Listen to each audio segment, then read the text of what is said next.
Snow pressed against the tall glass windows of the Whitmore Hotel, blurring the city lights into a soft, forgiving glow. Inside, the Christmas party sparkled, crystal glasses chimed, violins hummed carols, and laughter floated like perfume through the ballroom. At the edge of it all, Emily Carter held a pen with shaking fingers. The papers lay on a silver tray between her and her husband. "Just sign it," Mark whispered, his smile fixed for the crowd. "Don't make a scene." Her eyes burned. Not from the lights. From the betrayal.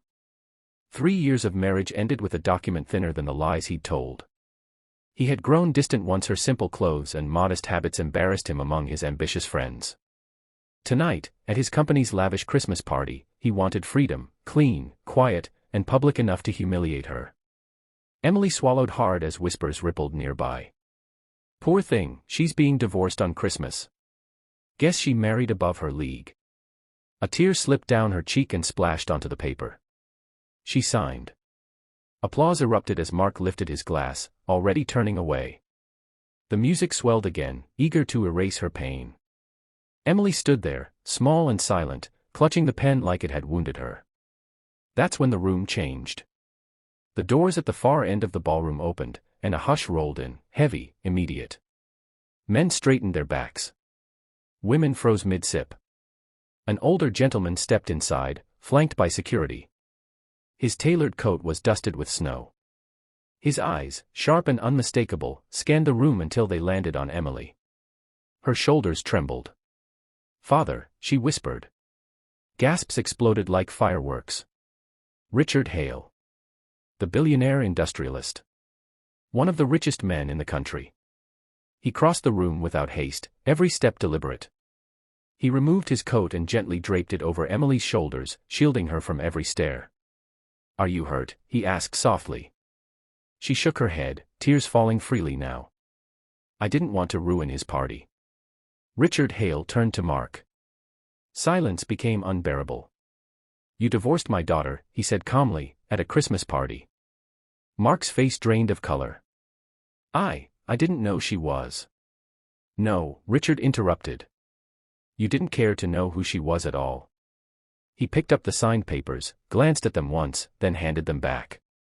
"Don't worry," he continued. "This signature just saved her years of pretending." He took Emily's hand. "As for you," he added, voice still even, "my company owns 40% of the investors funding yours. By morning, that will be 0. The room held its breath. Richard smiled at his daughter. "Come home. Christmas dinner is waiting."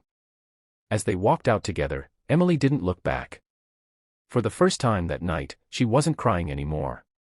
She was free, the ballroom doors closed behind them, muting the music, the laughter, the world that had just judged her. Outside, the cold air bit Emily's cheeks, but it felt cleaner than the suffocating warmth inside.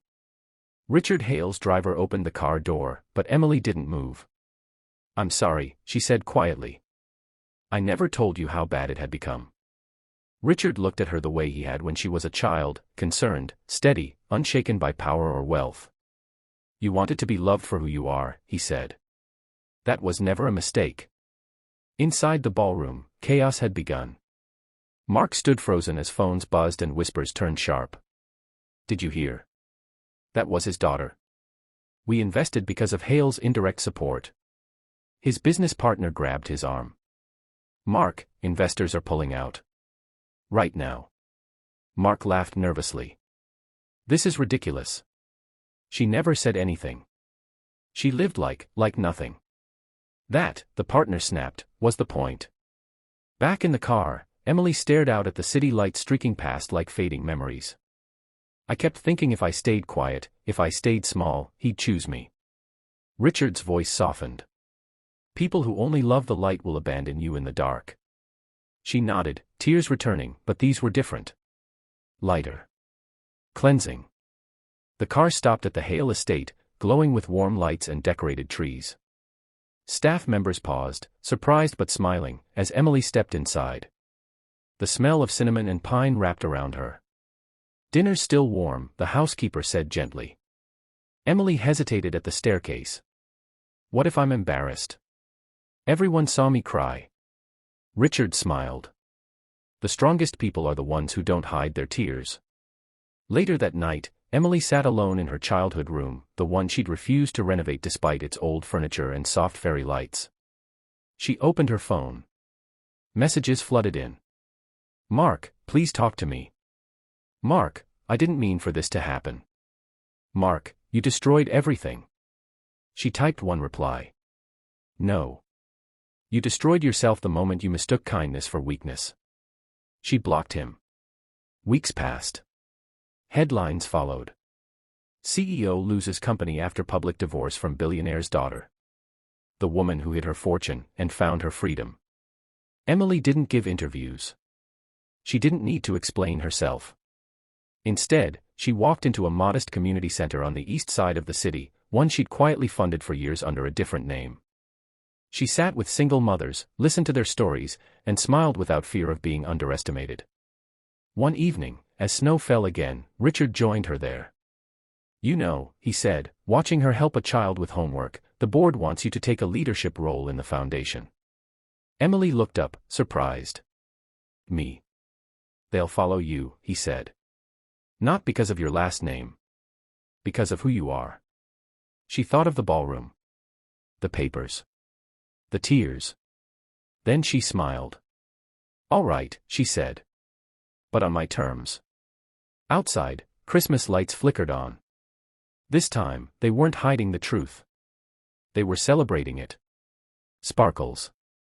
If you want, I can also extend this into a full short film script. Rewrite it for YouTube/Instagram viral narration. Turn it into AI image prompts, scene by scene. Make a part 3 with Mark's downfall POV. Just tell me thumbs up.